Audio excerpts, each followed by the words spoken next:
Lão gia, người nhất định phải gắng gượng. Còn đứng ngây ra đó làm gì? Mau đi tìm thầy thuốc.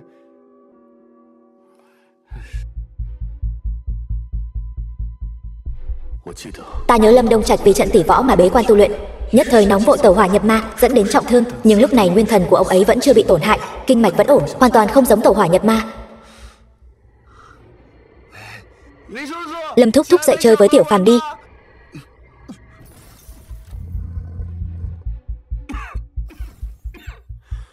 Lâm Phàm, đừng làm phiền lão gia nghỉ ngơi.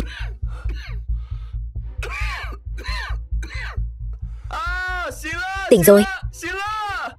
Đồ xấu xa. Đây là ai làm? Đều là tên ngốc Lâm Phàm kia. Ngươi còn dám nói xấu nửa lời, ta sẽ không tha cho ngươi. Còn nửa tiếng nữa là trận tỷ võ bắt đầu rồi. Vẫn chưa thấy bóng dáng của Oa Quốc đâu cả. Chắc chắn là sợ hãi bỏ chạy rồi. Uy danh bất bại của Long Soái, Oa Quốc nào dám làm càn. Mời tỷ ăn kẹo. Tiểu Phàm ngoan, cả ngày la hét không có chút quy củ nào. Lâm gia nuôi người 2 năm rồi.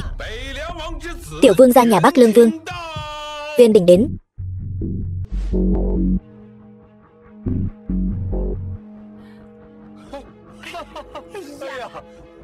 Tiểu vương gia Giá Lâm, thật là khiến tổng đốc phủ rạng rỡ vinh quang. Ngài xuất hiện hôm nay khiến cho mọi người đều rất vui đấy.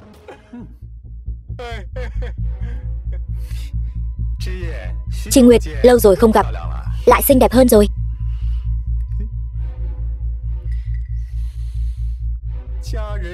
Giai nhân dư hương, đẹp không sao tả xiết.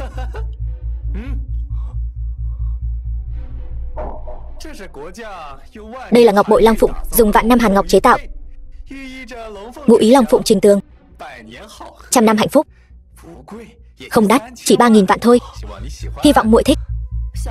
Tiểu vương gia, cái này không hay đâu. Cũng đúng, chỉ có 3.000 vạn quả thật không tốt lắm. Nhưng muội yên tâm, mấy hôm nữa tiệc đính hôn, ta sẽ tặng 9 món sính lễ, mỗi món đều đắt hơn nó. Nam tài nữ mạo, quả thật là một cặp trời sinh. 9 món sính lễ, mỗi món đều giá trị liên thành. Được gả cho tiểu vương gia, thật là quá hạnh phúc. Tiểu vương gia, huynh có phải nhầm lẫn rồi không? Ta và huynh có quan hệ gì sao? Có, đương nhiên có quan hệ rồi. Ta vất vả lắm mới bàn được hôn sự này với Bắc Lương Vương phủ, còn làm ầm ĩ thế này, mặt mũi tiểu vương gia biết để đâu. Hôn sự, sao con không biết? Bây giờ, không phải biết rồi sao? Tỷ gả cho tiểu vương gia là phúc 3 đời tu mới được. Bọn họ nằm mơ cũng không mơ thấy đâu. Còn nữa, sau này tránh xa tên ngốc đó ra. Tỷ phu nhìn thấy sẽ không vui đâu. Tiểu vương gia, ngọc bội Long Phụng này huynh cứ cầm về đi. Còn 9 món sính lễ đó nữa cũng thu hồi lại đi. Cứ coi như chưa có chuyện gì xảy ra. Lời này của muội là có ý gì? Thật không giấu gì huynh, ta đã sớm có người trong lòng rồi. Tình yêu của tiểu vương gia, Trinh Nguyệt không có phúc để hưởng. Lâm Trinh Nguyệt, con điên rồi sao? Tỷ tỷ, đừng nói là tỷ thích tên ngốc đó đấy nhé. Ta đã nói, ta muốn bảo vệ Lâm Phàm, đương nhiên nói được làm được. Cầm miệng. Tiểu vương gia, người tuyệt đối đừng tức giận. Trinh Nguyệt và tên ngốc đó không có bất kỳ quan hệ nào cả. Cô ấy nhất định sẽ gả cho người. Thế này, vương gia, ta sẽ bảo tên ngốc đó quỳ xuống dập đầu, xin lỗi huynh. Tên ngốc, còn không mau lại đây dập đầu. Lâm Phàm không làm gì sai cả, dựa vào đâu mà phải quỳ? Cứ dựa vào ta là chủ mẫu Lâm gia này. Thôi được rồi, hà tất phải vì một kẻ sắp mất mà ở đây bực mình chứ? Ta là người thích rượu, cũng thích mỹ nhân. Nhưng tục ngữ có câu, ép dầu ép mỡ, ai nỡ ép duyên. Cho nên, muội bây giờ lập tức bằng lòng nhận ngọc bội. Sau đó mấy hôm nữa ngoan ngoãn tham gia tiệc đính hôn, trở thành người phụ nữ của ta. Nếu không, chính là kẻ địch của ta, kẻ địch của Bắc Lương Vương phủ. Đừng nói gì cả, dùng hành động nói cho ta biết. Ta chỉ cho muội 3 giây.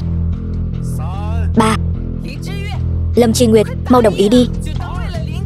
Cứ coi như là vì Lâm gia. Tỷ mau đồng ý đi, tôi còn muốn sống. 1. Các ngươi đều không cần, ta cần. Ta muốn, của ta rồi. Đây chính là Long Phụng Ngọc Bội trị giá liên thành.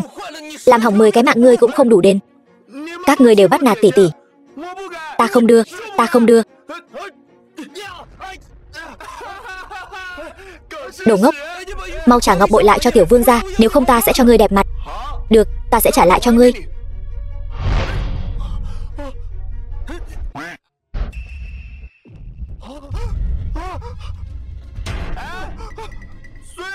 Vỡ rồi. Đồ giả. Đồ giả. Ngọc này cứng vô cùng, sánh ngang kim cương. Sao lại vỡ được? Chẳng lẽ thật sự là giả? Giả cái gì? Ngọc bội do chính tay tiểu vương gia chọn, sao có thể là giả? Nhất định là tên ngốc này đánh cháo rồi. Mau trả ngọc bội lại cho tiểu vương gia. Tiểu phàm trước giờ chưa từng thấy Long Phụng Ngọc Bội. Thử hỏi, hắn làm sao làm giả được? Vậy là hắn giở trò rồi, muốn gán tội. Sao lại im lặng không nói? Lâm Trinh Nguyệt, ngươi là người phụ nữ của ta, vậy mà dám trước mặt ta bành vực một tên ngốc có trí tuệ chưa đến 3 tuổi. Tiểu vương gia, ngài không sao chứ? Ngọc bội là thật hay giả đã không còn quan trọng nữa, bởi vì ta đã đổi ý. Ta muốn hai tay của tên ngốc này rơi ra. Ai dám? Các ngươi thật to gan.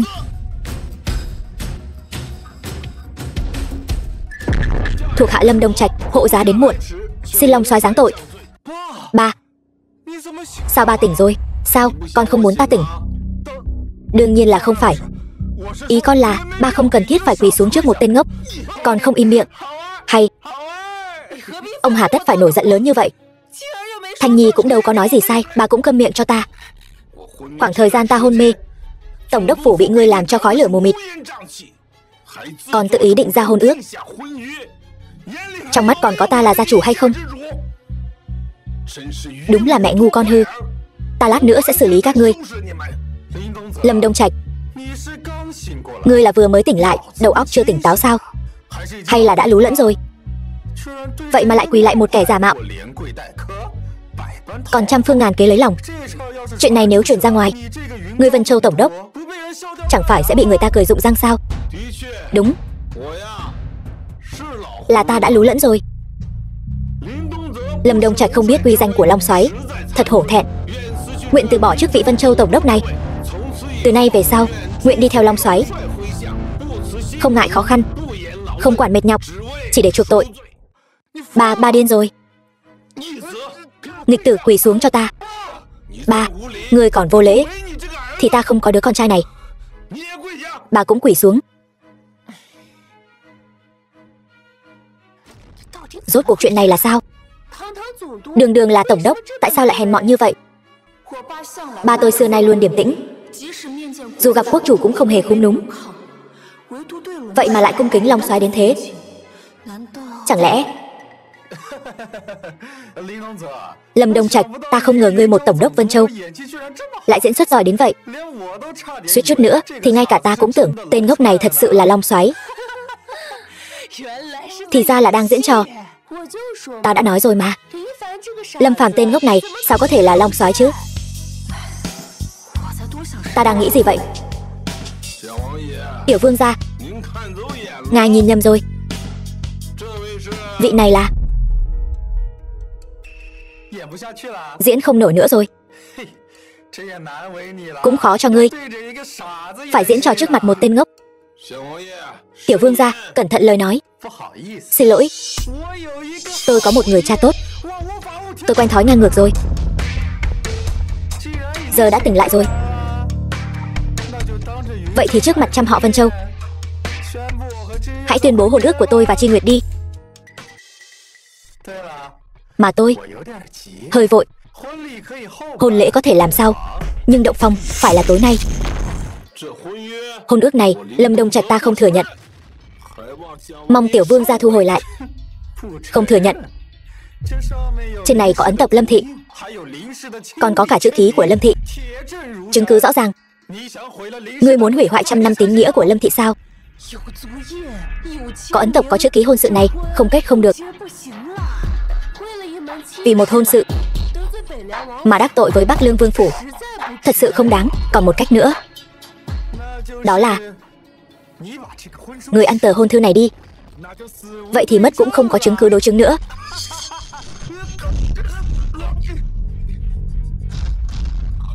Ăn hết rồi. Ăn hết rồi. Đó là hôn thư của tỷ tỷ ta và tiểu vương gia. Hôn thư? Hôn thư gì cơ? Tiểu vương gia, ngài cứ yên tâm, dù không có hôn thư thì hôn sự này vẫn được tính. Không có hôn thư lấy đâu ra hôn sự?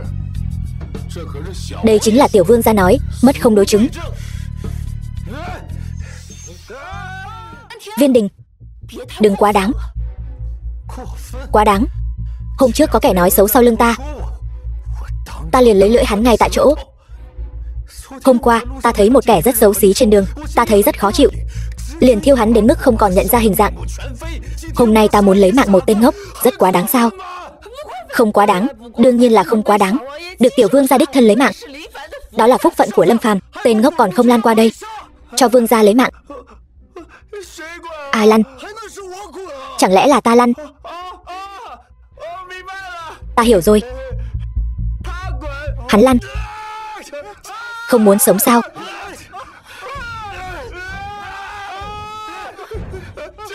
Lâm Phàm, ba, yên tâm, hắn không thể làm Lâm Phàm bị thương được. Nếu ngươi muốn động phòng đến vậy, ta sẽ khiến ngươi cả đời này cũng không làm được đàn ông.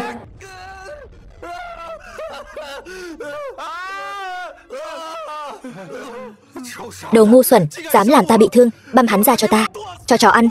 Khoan đã. Tất cả mọi người có mặt ở đây đều thấy là tiểu vương gia tự mình đụng vào. Liên quan gì đến Lâm Phàm? Đúng vậy, ngươi đáng đời. Tiểu vương gia, ta khuyên ngươi một câu, mau đi khám bác sĩ đi. Biết đâu còn giữ được. Ngươi Lâm Đông Trạch, ngươi nhất quyết muốn bảo vệ tên ngốc này. Ta chỉ làm việc mình nên làm. Được, được, được. Từ hôm nay, Bắc Lương Vương phủ và Lâm gia không đội trời chung, bất tử bất hiu. Ngươi, tên ngốc này, đừng hòng sống yên ổn với hắn.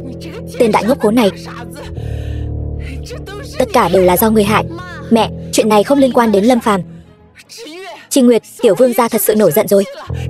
Ngươi mau đi cầu xin hắn, nếu không Lâm gia chắc chắn sẽ diệt vong. Tỷ là đệ nhất mỹ nhân Vân Châu, giữ thân như ngọc hơn 20 năm. Tiểu vương gia rất thích ngươi. Chỉ cần tối nay tỷ hầu hạ vương gia tốt, Lâm gia chúng ta sẽ được sống. Tỷ đừng sợ. Tiểu Phàm bảo vệ tỷ, bảo vệ tỷ cả đời. Ngươi e rằng tối nay cũng không sống nổi.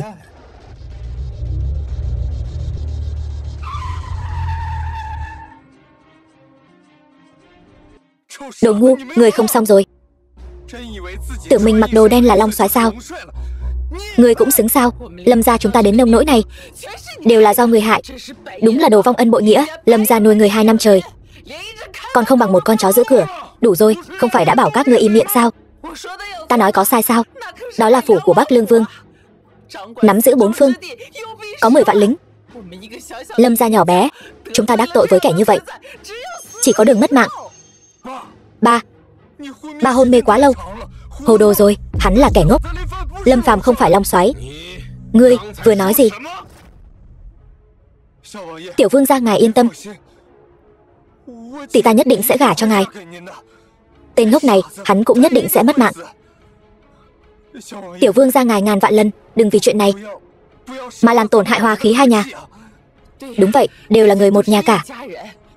Hay là thế này, đợi qua đêm nay, ta sẽ phái người trói Lâm Phàm tên ngốc này lại. Đến lúc đó, tiểu vương gia muốn xử lý thế nào thì xử lý thế ấy.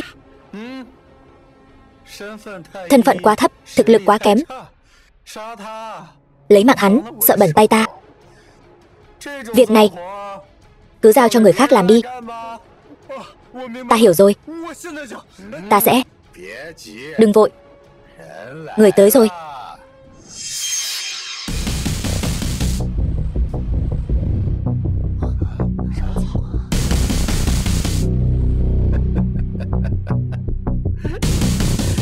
Ha ha ha ha!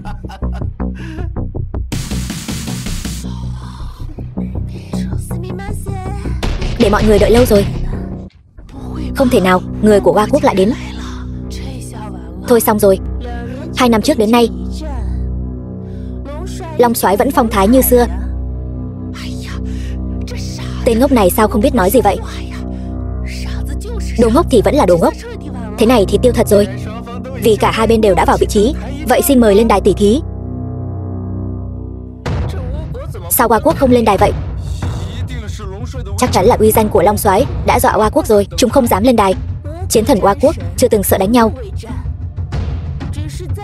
Nhưng trước đó, chúng tôi muốn trả lại một vật.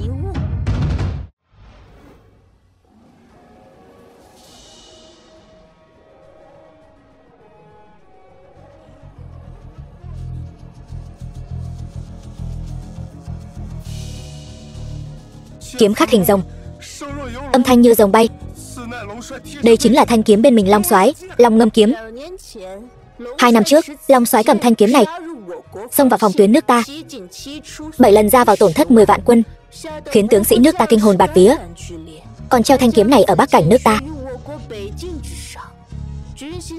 quân tâm từ đó hoàn toàn sụp đổ. Từ đó, định đoạt thắng lợi ở trận chiến bắc cảnh. Thanh kiếm này là nỗi nhục của nước ta trận chiến này, cũng trở thành tâm ma của tướng sĩ. Vì vậy, nước ta khẩn cầu Long Soái rút thanh kiếm này ra và tỉ thí với chiến thần nước ta. Tên ngốc này sao không nhận kiếm? Tương truyền Long Ngâm kiếm trời sinh, có kiếm linh sắc bén vô cùng. Trên đời ngoài Long Soái ra, không ai rút được thanh kiếm này. Tên ngốc này dù có nhận kiếm cũng chỉ là tự rước nhục vào thân. Tất cả im miệng cho ta. Ngay từ 2 năm trước, Long Soái đã bị phụ vương ta tập kích, rơi xuống vực sâu vạn trượng, tan xương nát thịt rồi. Lần này ứng chiến chỉ là một tên ngốc có ngoại hình giống Long Soái. Các ngươi không cần lo lắng, mọi việc cứ theo kế hoạch mà làm. Hợp tác vui vẻ. Hợp tác vui vẻ. Long Soái tại sao không nhận kiếm? Hay là sợ rồi? Vô lễ. Long Soái treo Long Ngâm kiếm ở phòng tuyến bắc cảnh Hoa Quốc, ý là để dương ngoai Long Quốc ta, trấn áp Hoa Quốc. Sao chỉ bằng 3 lời 2 tiếng mà có thể khiến Long Soái rút kiếm nghênh địch được? Kẻ bại trận sao dám nói bừa? Tuy không muốn thừa nhận, nhưng sự thật hình như đúng là vậy. Hay là thế này đi, nếu Long Soái có thể rút được thanh kiếm này và nhận lời tỉ thí, nước ta sẽ lùi phòng tuyến bắc cảnh 300 dặm và hứa trong vòng 10 năm sẽ không xâm phạm Long Soái. Hoa Quốc chán sống, ngài hãy giúp cho chúng đi.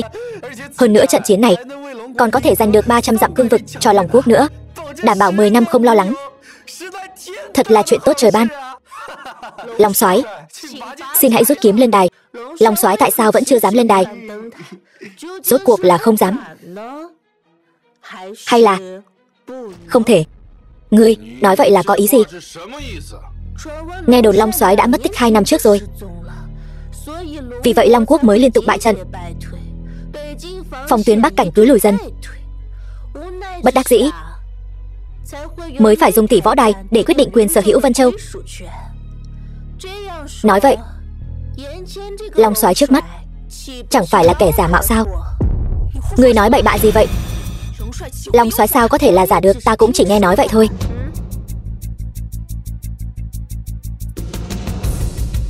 Tin đồn là thật hay giả cũng chẳng sao.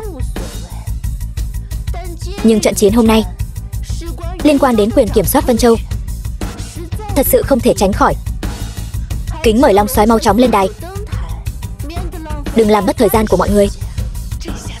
Toang rồi, chiến thần Hoa Quốc lên rồi. Trận này không thể tránh được. Đều tại tên ngốc này không dọa được Hoa Quốc. Tên ngốc này sao có thể là đối thủ của chiến thần Hoa Quốc? Tiểu Thanh, trận này chắc chắn thua rồi. Nếu Vân Châu rơi vào tay Hoa Quốc, chúng ta đều sẽ trở thành tù binh. Tiểu vương gia, xin ngài hãy cứu chúng tôi. Bây giờ chỉ có ngài mới cứu được chúng tôi. Tiểu vương gia, chỉ cần ngài đưa chúng tôi rời khỏi Vân Châu, tôi nhất định sẽ gả Chi Nguyệt cho ngài. Dù chỉ là làm một thị nữ, cũng để con bé hầu hạ ngài chu đáo. Mẹ đang nói bậy bạ gì vậy? Lâm gia chẳng là gì cả. Con mau lại đây. Cầu xin tiểu vương gia rủ lòng thương mà cưới con. Hai người vô liêm sỉ này, Lâm gia ta há lại cam chịu khuất phục. Con gái của Lâm Đông Trạch ta há có thể van xin người khác một cách thấp hèn như vậy. Vân Châu sắp mất rồi, ông thì có là cái thá gì? Ba ơi, ba đừng cố chấp nữa. Ba mà còn chọc giận tiểu vương gia, chúng ta đều sẽ mất mạng. Con là con trai ruột của cha đó. Ta thích nghe câu này. Xù một tiếng nghe nào. Go go, go go, go go. Đợi đến khi Vân Châu thất thủ thì đi theo tôi nhé. Cảm ơn tiểu vương gia. Mỹ nhân này thật là kiều diễm. Đem làm thị nữ thì tiếc quá. Dạo này trời hơi lạnh, lên giường sưởi ấm cho ta đi. Được tiểu vương gia để mắt tới. Tôi nhất định sẽ để Chi Nguyệt sưởi ấm cho ngài. Các người đừng mơ tưởng nữa. Cho dù Vân Châu thất thủ, Lâm gia suy tàn, tôi cũng tuyệt đối không cam chịu khuất phục. Được, cá tính thật. Chinh phục như vậy mới thú vị chứ. Đồ xấu xa, không cho phép các người bắt nạt chị. Thằng ngốc, mày chán sống hả? Rút kiếm thì có gì ghê gớm, có gì to tát đâu. Nhà ta có rất nhiều đao kiếm, sợ gì chứ? Tên ngốc này không lẽ tưởng Long Ngâm kiếm là kiếm đồ chơi sao? Nghe hắn nói thì đúng là vậy rồi. Vừa rồi nghe nói có người liếm chân trái của ngươi. Nếu ngươi rút được Long Ngâm kiếm, ta sẽ quỳ xuống trước mặt mọi người liếm chân phải của ngươi. Được, ta thích nhất là được người khác liếm chân. Ngươi thật sự sẽ liếm chân cho ta sao? Nói nhảm. Tiểu vương gia là ai chứ? Một lời đã nói ra, tứ mã nan truy. Sẽ lừa ngươi tên ngốc này sao? Nhưng nếu ngươi không rút được, ta sẽ lăng trì ngươi ngay tại chỗ. Được. Nhất ngôn ký xuất.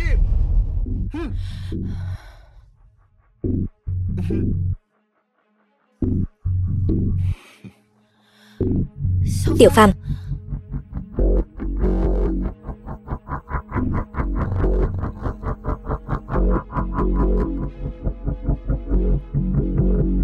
lão bằng hữu, đợi lâu rồi.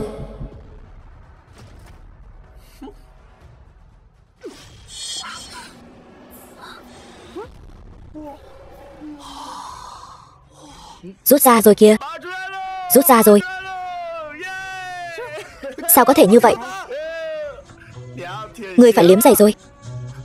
Không thể nào, thanh kiếm này nhất định có mờ ám. Hắn sao có thể rút ra được? Tiểu vương gia, liếm đi. Ngươi im miệng, ta đường đường là con trai Bắc Lương Vương, thân phận cao quý biết nhường nào.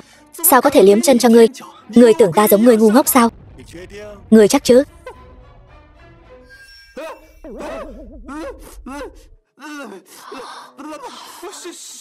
Tiểu vương gia, đây là...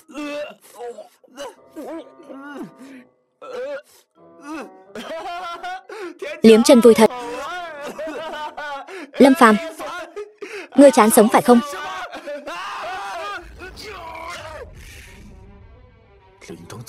Lâm Đông Trạch lão già này vậy mà khôi phục công lực rồi.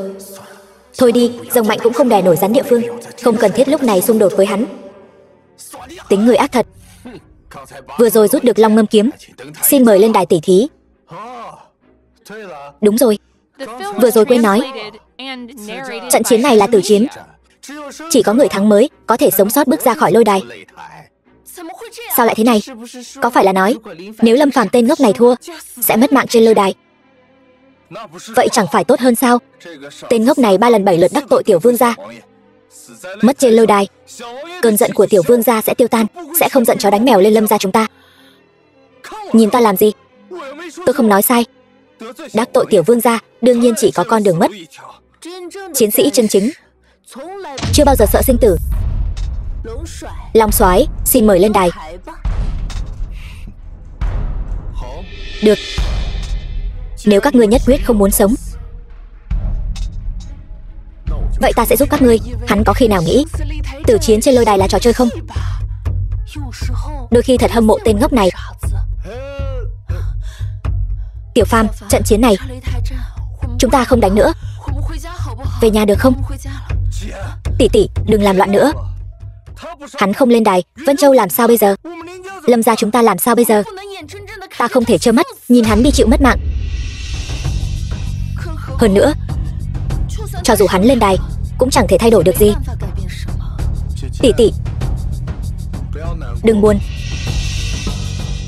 Buồn rồi sẽ không còn xinh đẹp nữa. Lâm Chi Nguyệt, người nhất định phải bảo vệ tên ngốc này. Hắn không lên, người lên đi. Được, ta lên. Cút. Tỷ tỷ, tỷ sao rồi? Nguyệt Nhi, con không sao chứ? Yên tâm, con không sao. Con nhóc con mùi sữa chưa sạch như ngươi, dám khiêu chiến ta. Cái ánh mắt này thật đáng sợ, thật quen thuộc. Hắn là Trấn Quốc Long Soái. Không đúng, một tên ngốc cười khờ khạo như vậy sao có thể là Trấn Quốc Long Soái, khiến người ta nghe danh đã sợ mất mật. Vừa rồi nhất định là ta hoa mắt. Ta nói các ngươi đủ rồi đấy. Không có, muốn đánh thì đánh, đừng lề mề nữa. Cứ thế này chẳng bằng đầu hàng cho khoái. Tiểu vương gia, ngài là hoàng thân quốc thích, sao có thể làm tăng chí khí của Oa quốc? Tôi chỉ nói sự thật thôi. Ba, tiểu vương gia nói đúng. Dù sao cũng đánh không lại, thà cứ nhận thua luôn cho rồi. Bớt làm tăng chí khí Oa quốc. Im miệng. Nhìn ngươi chỉ thấy trò hề. Ai nói chúng ta nhận thua? Tỷ tỷ, xem ta giúp tỷ xả giận thế nào.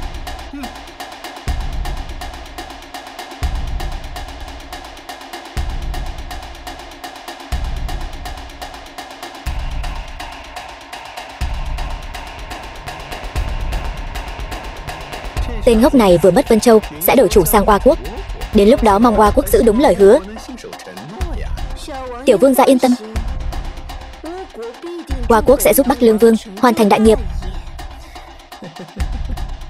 Hoàn thành đại nghiệp chỉ là một phần, còn phần thứ hai thì sao? Tiểu vương gia, ngài thật hư hỏng.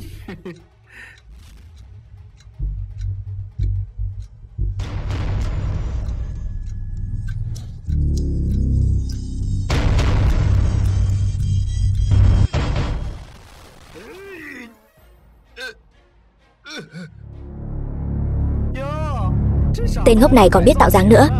Không tệ, phim hoạt hình xem cũng không uổng. Tiếc là không xem được nữa rồi. Mau ra tay đi. Ngã gục.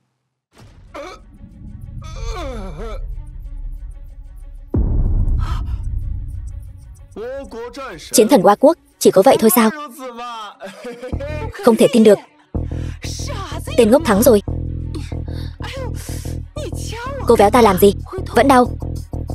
Vậy là không phải mơ. Hay quá, Tiểu Phàm. Tốt quá rồi, đệ không sao. Ta đã nói sẽ giúp tỷ dạy dỗ bọn chúng mà. Không tính trận chiến vừa rồi.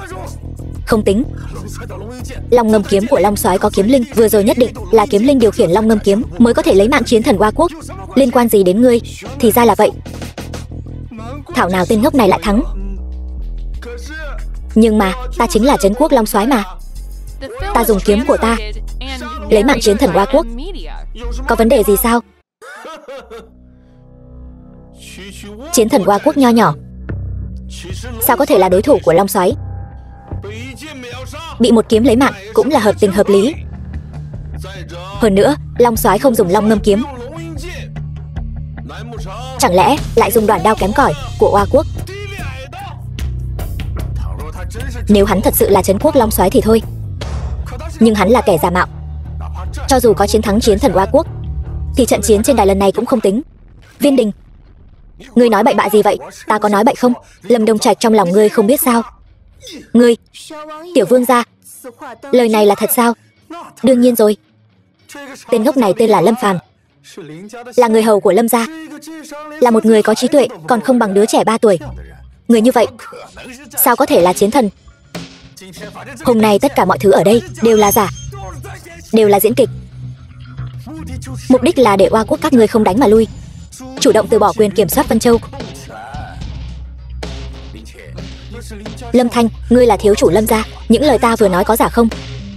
Không, Không. Còn các ngươi thì sao? Thì ra là vậy. May mà tiểu vương gia nói thẳng. Nếu không ta thật sự bị bọn họ lừa rồi. Vì Trấn Quốc Long Soái không có mặt trong trận chiến trên đài, vậy ta tuyên bố trận chiến trên đài lần này là Oa quốc thắng. Vân Châu sẽ thuộc về nước ta. Thật là một lời nói láo. Ta Lâm Đông Trạch có thể dùng danh nghĩa tổng đốc Vân Châu mà thề. Lâm Phàm chính là Trấn Quốc Long Soái chân chính. Tiểu Phàm, chuyện này có thật không vậy? Dĩ nhiên là thật. Ta chính là Trấn Quốc Long Soái, chuyên trừ gian diệt bạo. Hú hồn, tưởng tên ngốc này là Long Soái thật. Nực cười. Ngươi chỉ là một tên tổng đốc Vân Châu. Ta nguyện dùng danh nghĩa Bắc Lương Vương phủ mà thề. Hắn ta chính là kẻ mạo danh. Tiểu vương gia luôn miệng nói Lâm Phàm mạo danh Long Soái. Có bằng chứng gì không? Ta chinh chiến nửa đời, từng đi theo dưới trướng Long Soái. Dung mạo của ngài ấy ra sao, ta rõ hơn ai hết. Quả thực chính là khuôn mặt này. Ngoài ra, Long Ngâm kiếm là bảo kiếm bên mình Long Soái.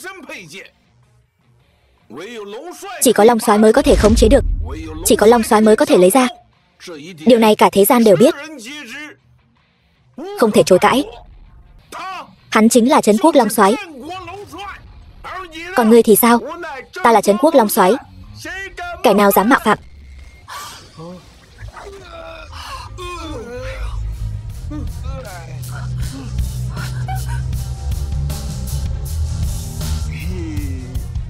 Hoan hô, kẻ xấu đều mất hết rồi. Chỉ còn thiếu ngươi thôi.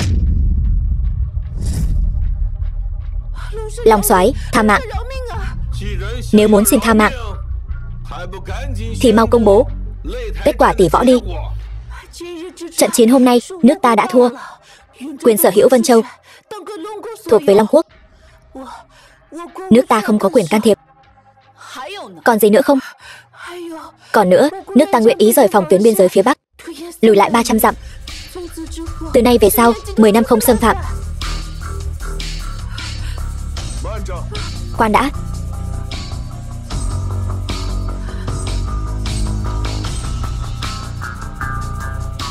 Không biết Long Soái có gì căn dặn. Nếu còn dám rút kiếm, Oa quốc chắc chắn diệt vong.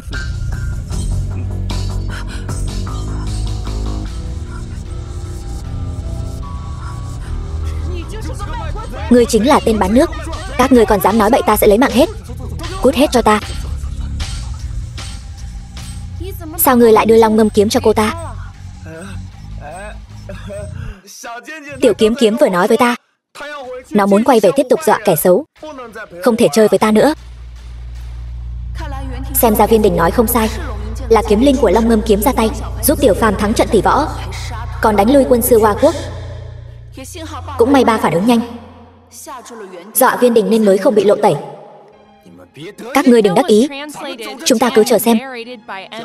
Tiểu vương gia, dừng bước. Hôm nay tỷ võ đài liên quan đến sự sống còn của Vân Châu. Tiểu vương gia không ra tay giúp đỡ thì thôi, lại còn nhiều lần banh vực Oa quốc. Không biết tiểu vương gia có dụng ý gì? Tờ A có dụng ý gì chứ? Ta chỉ vì sự công bằng mà thôi. Nếu ta đem chuyện hôm nay bẩm báo quốc chủ, không biết quốc chủ có tin tiểu vương gia không? Chỉ bằng một tên nhỏ bé như ngươi cũng dám quản ta. Nói cho ngươi biết, cha ta đang ở Vân Châu. Ngươi cứ việc đi mách quốc chủ, hậu quả tự gánh lấy. Ngươi đang uy hiếp ta, phải thì sao? Tiểu vương gia, tất cả đều là hiểu lầm. Chúng tôi sao có thể đi kiện cáo chứ? Đối với trận chiến trên lôi đài hôm nay, có thể giành chiến thắng hoàn toàn là công lao của tiểu vương gia. Cho dù là bẩm báo lên quốc chủ, thì đó cũng là bẩm báo về chiến công hiển hách của tiểu vương gia. Lâm Đông Trạch, ngươi cũng không tè một bãi mà soi gương thử xem, chỉ ngươi thôi. Dựa vào cái gì mà quản ta hả?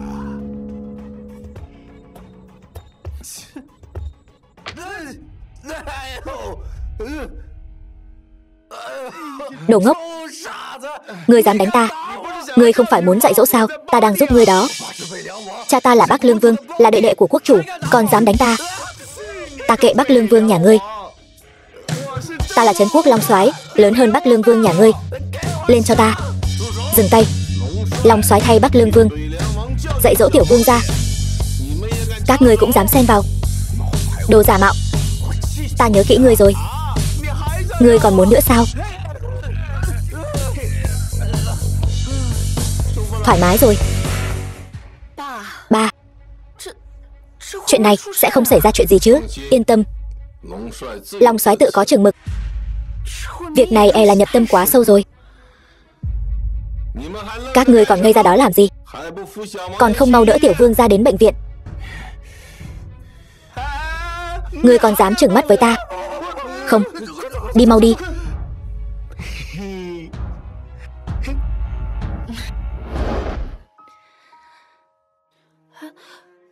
Tôi quên túi xách rồi. Hình như là ở trong phòng. Tỷ, hôm nay mệt quá rồi. Tiểu Phàm đi lấy giúp chị. Tỷ ngồi nghỉ ngơi cho tốt. Được rồi.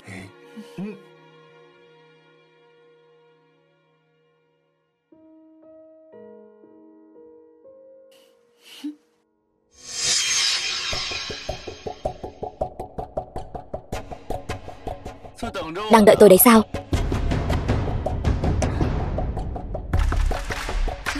Sao ngươi vẫn chưa đi? Tôi đi rồi. Thì tối nay ngươi làm sao ngủ được? Lời này của ngươi là ý gì? Ngươi làm gì vậy? Thẹn thùng như vậy. Nhìn là biết còn trong trắng. Ta nói thẳng luôn nhé. Ta bây giờ là gia chủ Tô gia, đứng đầu trăm họ Vân Châu. Chỉ cần tối nay ngươi lên giường của ta, phục vụ ta thoải mái, ta đảm bảo Lâm Đông Trạch vị tổng đốc Vân Châu này sau này sẽ ngồi vững vàng. Ngươi thật hèn hạ. Đúng vậy, ta hèn hạ. Hèn hạ mới có thể ôm mỹ nhân về. Ngươi buông ta ra. Tô Bắc Thần, ngươi đừng quá đáng. Con khốn. Cho mặt mũi mà không cần.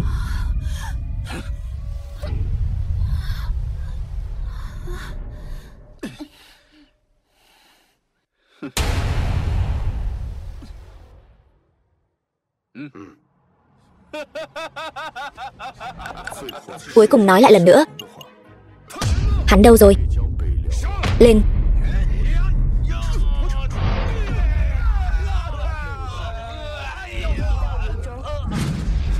Người đâu? Ở đâu hả? Ta nói.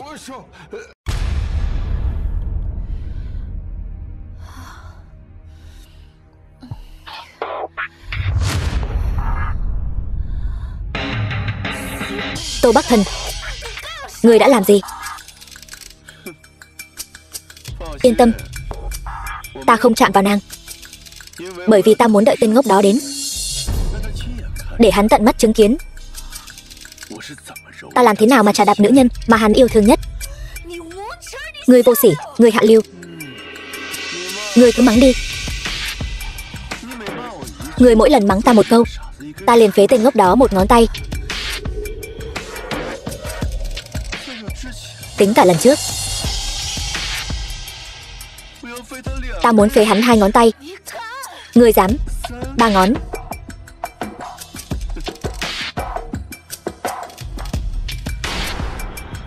Tô thiếu gia, có chuyện gì ngươi cứ nhắm vào ta. Tiểu Phàm hắn cái gì cũng không hiểu. Ngươi tha cho hắn được không? Cầu xin ngươi, hãy tha cho hắn đi. Trinh Nguyệt, ta thật sự không hiểu nổi. Ngươi một Vân Châu đệ nhất mỹ nữ, còn là con gái của Vân Châu tổng đốc. Như ngươi, thiên chi kiều nữ như vậy, sao lại có thể thích một tên ngốc suốt ngày cười khờ chứ?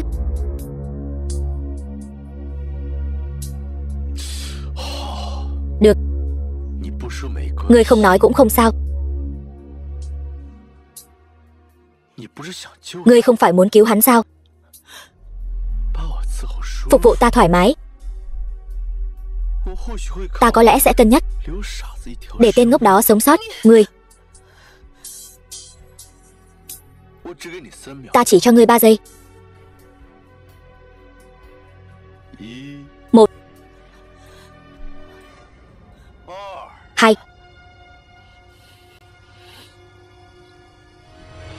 Dừng tay. Tiểu Phàm. Nguyệt Nhi, sao anh lại vào đây? Người của ta đâu? Dám động vào nữ nhân của ta. Ngươi chán sống. Cậu muốn làm gì? Ngươi muốn làm gì ta? Ta sẽ làm ngươi như vậy.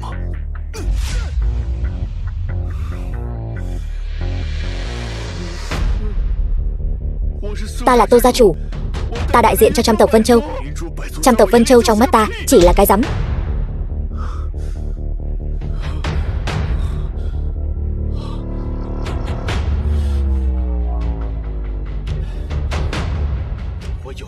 Các người giỏi lắm, dám xem thường Tô gia ta, khinh thường uy quyền của ta. Vậy ta sẽ phế các ngươi, Tô gia. Tiểu Phàm đừng đánh nữa. Đánh nữa sẽ mất mạng người đó.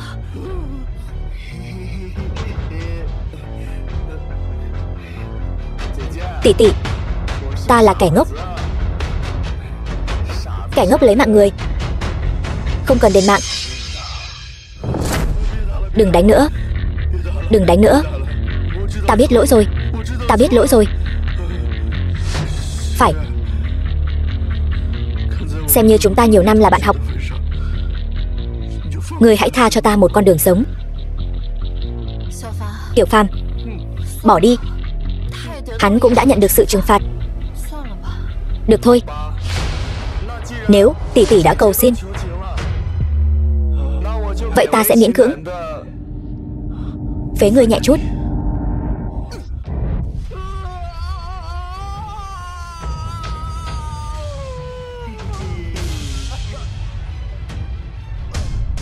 Tiểu Phàm, ta cảm thấy người khác với trước đây. Lúc mới đến Lâm gia, ai cũng ức hiếp ngươi. Việc nặng việc bẩn đều giao cho ngươi làm. Nhưng ngươi không hề oán trách. Dù vất vả mệt nhọc ngươi cũng sẽ tìm ta. Còn đợi ta nữa. Lúc đó, ta đã quyết định ta sẽ bảo vệ ngươi suốt đời. Nhưng hôm nay mọi thứ dường như đã thay đổi. Ngươi dường như không cần ta nữa. Thậm chí, ngươi còn có thể bảo vệ ta. Điều này khiến ta cảm thấy rất xa lạ, rất khó chịu. Nhưng mà lúc nãy khi ngươi xông vào cứu ta, ta đột nhiên hiểu ra, dù là ngươi bảo vệ ta hay ta bảo vệ ngươi, điều đó không quan trọng. Điều quan trọng là chúng ta có thể luôn ở bên nhau, mãi mãi bên nhau. Nhân cơ hội này, hãy thổ lộ với Nguyệt Nhi đi. Nguyệt Nhi, thật ra ta không ngốc. Thân phận thực sự của ta thực ra còn vượt trội hơn.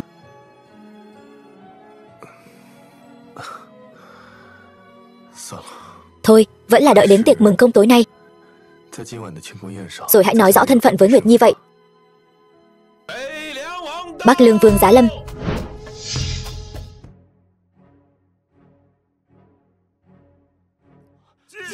Bái kiến Bắc Lương Vương. Tất cả đứng dậy đi. Gặp Bắc Lương Vương sao không quỳ? Trấn Quốc Long Soái ngang hàng quốc chủ. Ta cần gì phải hành lễ với một thân vương? Ta tất nhiên cũng có thể miễn lễ cho hai người bọn họ. Khốn kiếp, người giả vờ nghiện rồi sao? Thật sự tưởng mình là Long Soái, quỳ xuống dập đầu hành lễ cũng không sao. Giống thật. Giống thật. Long Ngâm kiếm quả nhiên là hoàn mỹ. Đình Nhi, việc này con làm rất tốt. Có thể chia sẻ nỗi lo cho phụ vương là điều nên làm. Vương gia, tiểu vương gia, ngài đây là có ý gì? Đã đến nước này, ta cũng không ngại nói cho các người biết. 2 năm trước, Long Soái đã rơi xuống vực, thân xác tan nát. Mà kẻ lấy mạng hắn chính là phụ thân ta, Bắc Lương Vương Viên Chiến Thiên. 2 năm nay, dưới sự bày mưu tính kế của phụ thân ta, phòng tuyến Bắc Cảnh liên tiếp thất bại. Hoa Quốc lại liên tiếp chiếm được Nam Giang và Dương Châu. Ngay cả trận chiến trên lôi đài hôm qua cũng là do phụ thân ta một tay sắp đặt. Chính là muốn Hoa Quốc không tốn một binh một tốt mà chiếm được phòng tuyến Bắc Cảnh, thông đồng với Hoa Quốc bán nước. Bắc Lương Vương, người thật to gan. Gan không lớn, sao ta có thể ngồi được ngôi vị trí tôn này? Người thật là phóng túng. Người có biết mình đang nói gì không? Tất nhiên, ta đâu phải kẻ ngốc. Ta tất nhiên biết mình đang nói gì. Đánh lén Long Soái, tích trữ binh lương, khai khẩn đất hoang, tất cả những điều này đều là vì muốn đoạt lấy ngôi vị Long chủ, để toàn bộ Long Quốc trở thành vật sở hữu của Viên Chiến Thiên ta. Vốn dĩ việc này còn phải mưu tính thêm vài năm nữa, bên ta mới nắm chắc. Giờ có ngươi, ta có thể để ngươi tiếp tục mạo danh Long Soái, từ đó khống chế toàn bộ trấn Long quân. Phía Bắc có Bắc Lương Vương phủ, ở giữa có trấn Long quân, thêm vào đó Hoa Quốc nội ứng ngoại hợp. Không quá 3 ngày, ta sẽ là tân Long chủ của Long Quốc. Tham kiến tân Long chủ của Long Quốc. Đứng dậy đi, đại nghiệp đoạt vị sắp thành công. Phạm những ai hiện tại gia nhập Viên gia ta đều là công thần khai quốc, vinh hoa phú quý, hưởng thụ không hết. Ngươi tưởng ai cũng giống cha con bọn ngươi sao?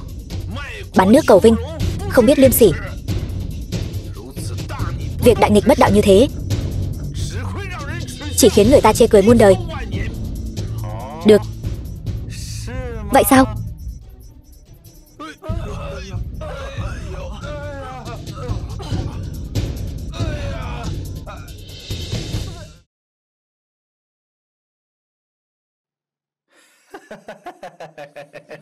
Các ngươi lại dám hạ độc, thật vô sỉ.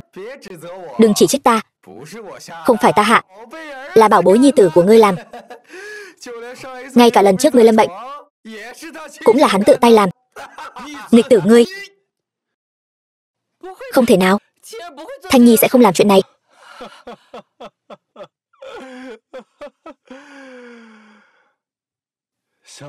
Tiểu vương gia nói đúng, độc và nhuyễn cốt tán đều là ta hạ. Ta nguyện thần phục Viên gia. Thấy chưa? Đây mới là đại thế. Đồ ngốc. Còn ngươi, quên mất đồ ngốc, không hiểu tiếng người rồi. Ta quyết không cùng các ngươi đồng lõa. Tốt lắm, ta thích ngươi như vậy đấy. Chinh phục mới thú vị. Ta nhớ, ngươi cũng thích nữ nhân này, phải không? Không, tiểu nhân, sao có thể cùng tiểu vương, không, tranh giành nữ nhân. Lời này ta thích nghe. Đợi ta chơi chán, ta sẽ tặng nàng cho ngươi. Lũ chuột nhắt. Viên Chiến Thiên, ngươi có phải tưởng ngươi thắng chắc rồi? Dám hỏi, ngươi, tên Long Soái giả mạo này, có cao kiến gì? Viên Chiến Thiên, ngươi thật to gan lớn mật, dám mạo phạm Long Soái. Sao nàng ta lại ở Vân Châu bái kiến Tử Long đại nhân, tư thông với Hoa Quốc, mưu quyền soán vị, mạo phạm Long Soái, kẻ dưới phạm thượng? Điều nào cũng đều là tội mất. Người ta càng sống càng hiểu chuyện, còn ngươi thì càng sống càng hồ đồ. Ngay cả Tử Long chiến thần cũng cung kính như vậy. Chẳng lẽ đây thật sự là Long Soái? Xong rồi, lần này tiêu thật rồi. Chúng ta hãy nghĩ cách cầu xin Long Soái tha thứ đi. Long Soái, bớt giận. Tôi vừa rồi là hiểu lầm. Tôi chỉ giả vờ đầu hàng Bắc Lương Vương, muốn nhân cơ hội cứu ngài ra ngoài. Đúng, chúng tôi tuyệt đối không có hai lòng. Chúng tôi nguyện thề mất trung thành với người. Xin Long Soái giáng tội. Long Soái tha mạng. Tôi vừa rồi chỉ là nhất thời mê muội, xin người hãy nể mặt chị tôi, tha cho tôi một mạng. Nghịch tử câm miệng. Xưa kia Long Soái bình định Bắc Cảnh, rồi ẩn cư ở Vân Châu 2 năm. Nào ngờ chuyện hôm nay, tội của các ngươi chất chồng như núi. Ta nhất định sẽ bẩm báo quốc chủ trị tội. Đặc biệt là ngươi, Bắc Lương Vương. Dù ngươi là bào đệ của quốc chủ, lần này cũng khó thoát khỏi mất mạng. Không ngờ Tử Long chiến thần này không chỉ võ nghệ cao cường, mà diễn xuất cũng không kém phần xuất sắc. Vương gia, đây là ý gì? 2 năm trước, chính ta đã đẩy Long Soái xuống vực sâu vạn trượng. Cho dù Long Soái không mất, nhưng vùng tim nhất định sẽ có sẹo. Vừa rồi ta dùng nội thị chi pháp, không phát hiện người này có sẹo. Điều này chứng tỏ hắn chỉ là một kẻ giả mạo. Đúng, ta suýt nữa quên mất chuyện này. Trên người hắn căn bản không có vết thương. Nếu không phải Long Soái, sao có thể khống chế được Long Ngâm kiếm? Nhưng Long Ngâm kiếm này cũng là giả. Trừ phi hắn cởi đồ ra, cho chúng ta xem có vết sẹo hay không. Sao? Không dám cởi? Vậy là thật hay giả? Đã rõ như ban ngày rồi. Tiểu Vương, Quốc tử, vừa rồi chỉ là hiểu lầm. Ta chỉ lo lắng cho tên tiểu tử này còn có hậu chiêu thử thăm dò ngài. Ta đối với Quốc tử, còn có Bắc Lương Vương là một tấm chân tình. Đúng, chúng ta tuyệt đối không có hai lòng. Chúng ta nguyện ý thề mất trung thành với Quốc tử. Đau không? Không đau. Rất thoải mái Quốc tử.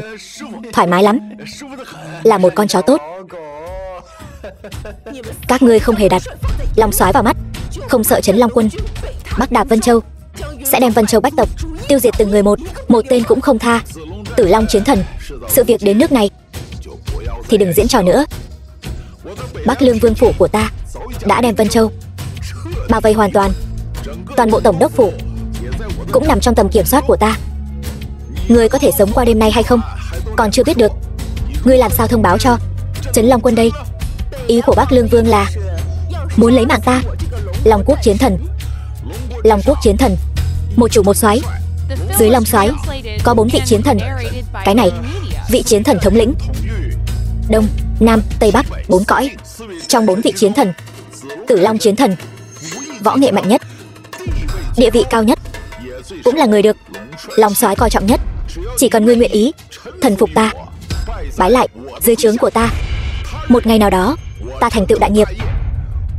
Ta là quốc chủ, ngươi Tử Long chính là tân Trấn quốc Long Soái. Quân công, quyền thế, địa vị với ta như mây trôi.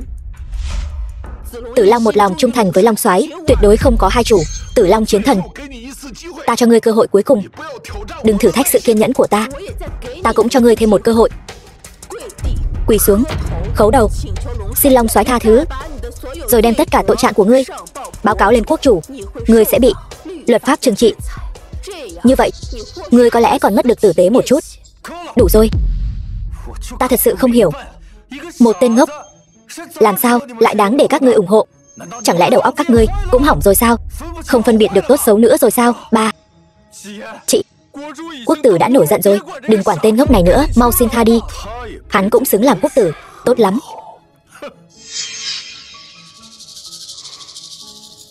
Thời gian sắp đến rồi. Ai vậy? Thiếu gia, người của chúng ta đã mất 9 phần rồi, làm sao bây giờ? Cái gì? Không thể nào. Ta sớm đã xem qua ghi chép của quân bộ. Trấn Long quân gần đây không có hành động, các quân đội khác cũng không có dấu hiệu hành quân về Bắc Cảnh. Che mắt, nhất định là che mắt. Ngươi đừng hòng lừa ta. Bắc Lương Vương quả nhiên lão mưu sâu kế hiểm, thế mà ngay cả ghi chép quân sự cũng đã chuẩn bị sẵn. May mà Long Soái đã bày mưu tính kế từ xa, nếu không thì muốn ép con cáo già này lộ diện là chuyện tuyệt đối không thể. Càng không nói đến việc bắt quả tang hắn. Các ngươi đừng hòng vu oan giá họa, như vậy căn bản không xứng với chúng ta.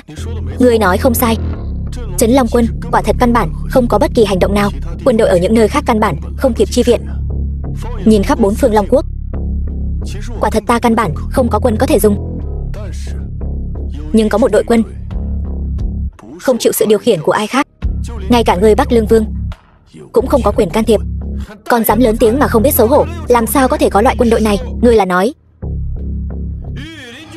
Ngự Lâm quân, quân trưởng Mục Võ Đạo.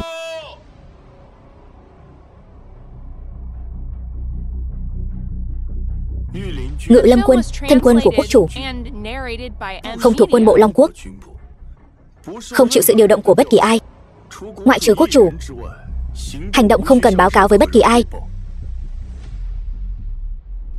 Bắc Lương Vương, ta nghĩ ngươi nên xin lỗi Long soái. Vậy thì ta còn có thể nể mặt ngươi. Nếu không thì đừng trách ta. Mục Vũ là quân trưởng Ngự Lâm quân, lại là tri kỷ của Lâm Phàm. Chẳng lẽ Lâm Phàm thật sự là Long soái? Hắn nếu là Long soái, lão tử là quốc chủ. Ngự Lâm quân bất quản thế sự, bôn ba thế tục, chỉ phụ trách an nguy của quốc chủ, càng không thể tự ý rời khỏi đế đô. Tiểu tử, ngươi có biết ngươi đã phạm tội chu di cửu tộc không?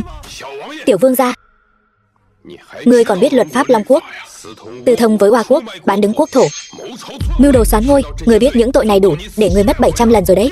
Ngươi, kẻ vừa rồi xông vào Bắc Lương Vương phủ của ta, có phải Mục quân trưởng không?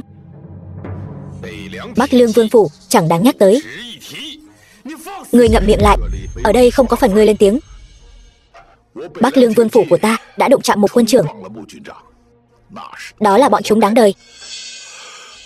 Không biết Mục quân trưởng đã nguôi giận chưa? Bắc Lương Vương có ý gì? Nói thẳng cho sảng khoái. Ta biết Mục quân trưởng và Long soái là bằng hữu sinh tử. 2 năm trước ta đích thân lấy mạng hắn. Về điểm này ta vô cùng chắc chắn.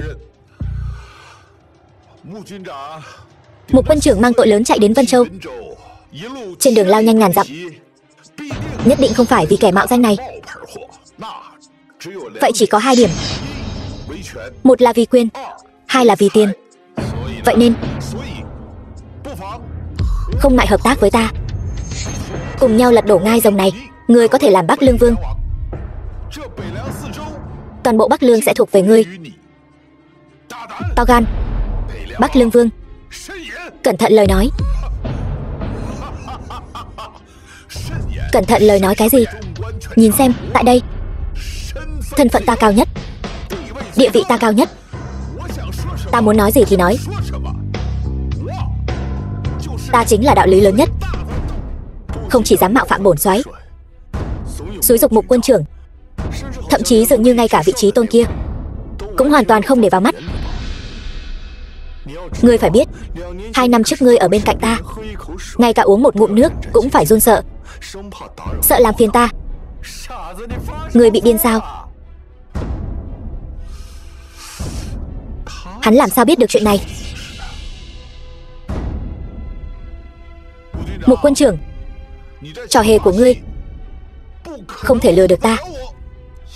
Trò hề? Ngươi nghe Long soái nói ta sợ hắn, cho nên ngươi mượn miệng tên Long soái giả mạo này, nói ra chuyện này trước mặt mọi người, muốn dùng cách này lừa gạt ta, khiến ta tưởng hắn là Long soái thật. Hắn vốn là Long soái thật. Tại sao ta phải lừa gạt các ngươi? Ta tận tay đẩy Long soái xuống vực sâu vạn trượng,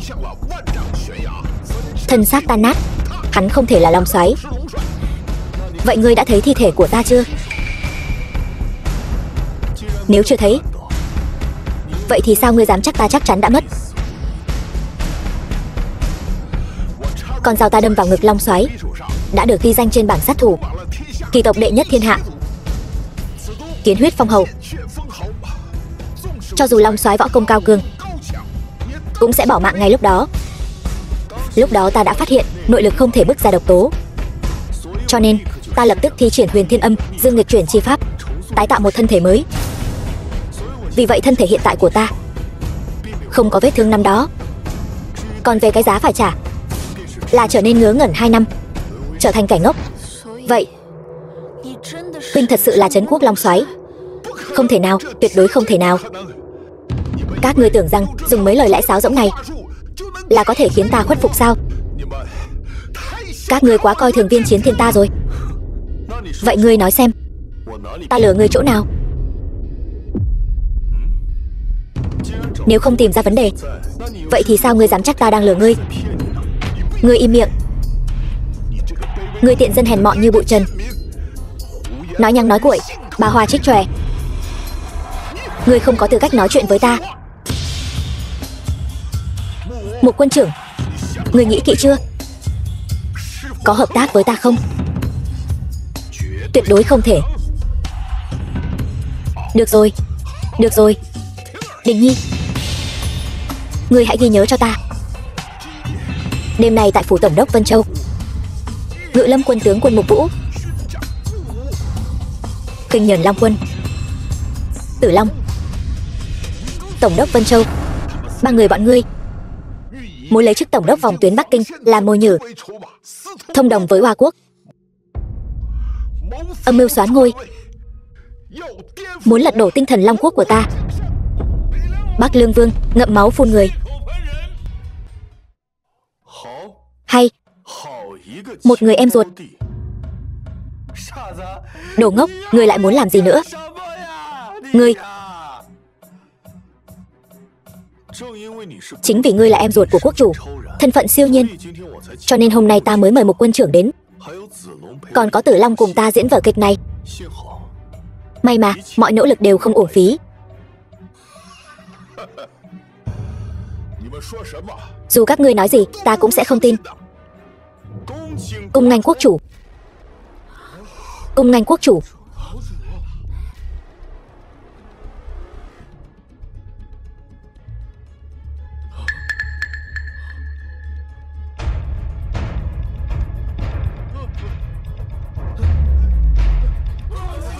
Cung nghênh quốc chủ. Bắc Lương Vương, tại sao ngươi không quỳ? Đứng dậy đi. Hoàng đệ, lời Long Soái nói ngươi không tin. Vậy lời trẫm, đương kim quốc chủ Long Quốc nói, ngươi có tin không? Ngay cả quốc chủ cũng nói Lâm Phàm là Long Soái, xem ra sự thật là không thể nghi ngờ. Ai mà ngờ được tên ngốc này lại là quốc soái trấn giữ Long Quốc. Lâm Phàm thật sự là Long Soái. Thôi xong rồi. Bá phụ, người đừng nghe lũ loạn thần tặc tử này. Bọn chúng nói bậy đấy, toàn bộ sự việc rất phức tạp. Người quỳ xuống.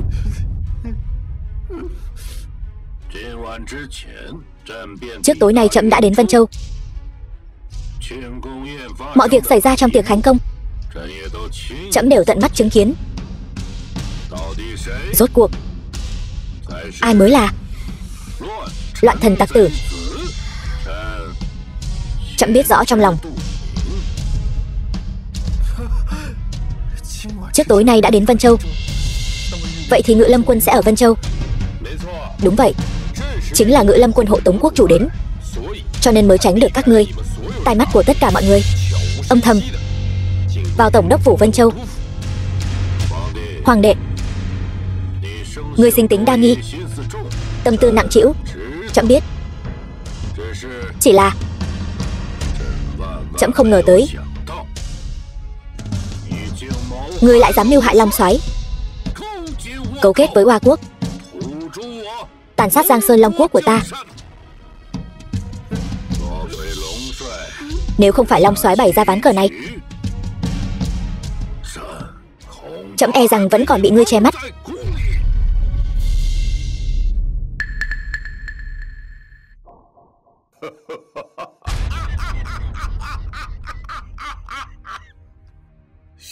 Giống, thật giống. Ta hỏi ngươi, là tìm được từ đâu ra? Một người giống hệt vị quốc chủ của ta vậy, y như đúc. Viên Chiến Thiên, ngươi điên rồi sao? Thử hỏi thiên hạ này, ai dám giả mạo quốc chủ? Đúng vậy, người trong thiên hạ này không ai dám giả mạo quốc chủ. Các ngươi chính là lợi dụng điểm này, tìm được một người giả mạo quốc chủ của ta, muốn ta ngoan ngoãn chịu trói sao? Giao ra 10 vạn thiết kỵ Bắc Lương.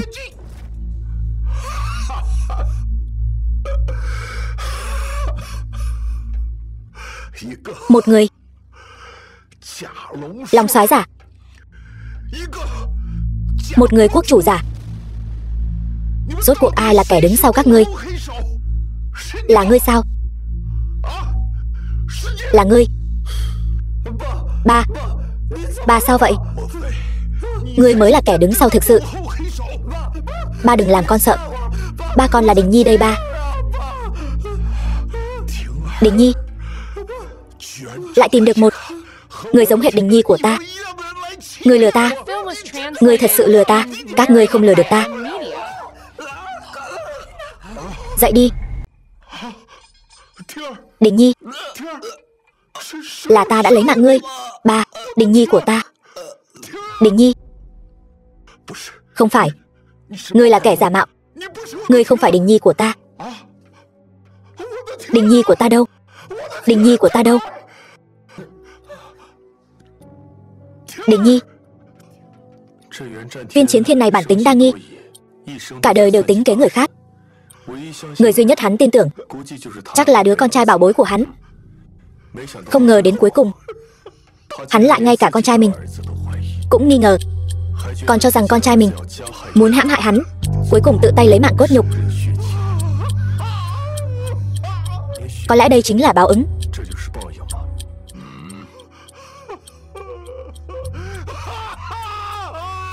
Mục Vũ, có. Áp giải Bắc Lương Vương xuống, điều tra kỹ lưỡng tội ác hắn gây ra những năm qua. Trở về kinh, trẫm muốn đích thân xem xét. Dạ. Đình Nhi, đi. Đi.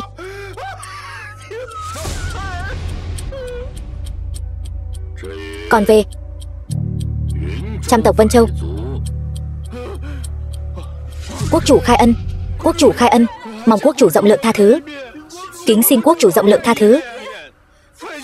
Kính xin quốc chủ rộng lượng tha thứ. Long soái, ngài thấy sao? Trăm tộc Vân Châu, A Du nịnh hót, có ý đồ mưu phản, tuyệt đối không thể khoan dung. Theo luật pháp cần chu di cửu tộc, như vậy mới có thể trả lại Vân Châu một mảnh thái bình.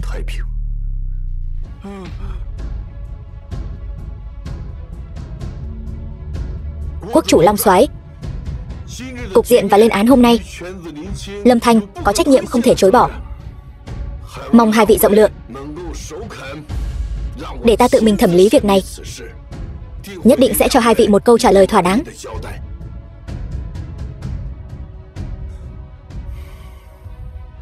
Được. Muội nhìn ta suốt dọc đường, mặt ta có gì sao? Muội chỉ là cảm thấy mọi chuyện xảy ra hôm nay cứ như một giấc mơ. Người luôn ở bên muội suốt 2 năm qua lại chính là Trấn Quốc Long soái lừng lẫy. 2 năm nay, người bầu bạn với muội không phải Trấn Quốc Long soái gì cả, mà là tên ngốc Lâm Phàm. Và từ nay về sau, người luôn ở bên muội, yêu thương muội, che chở cho muội, cũng đều là tên ngốc Lâm Phàm. Huynh như vậy có tính là tỏ tình không? Đương nhiên là không rồi, mà là cầu hôn.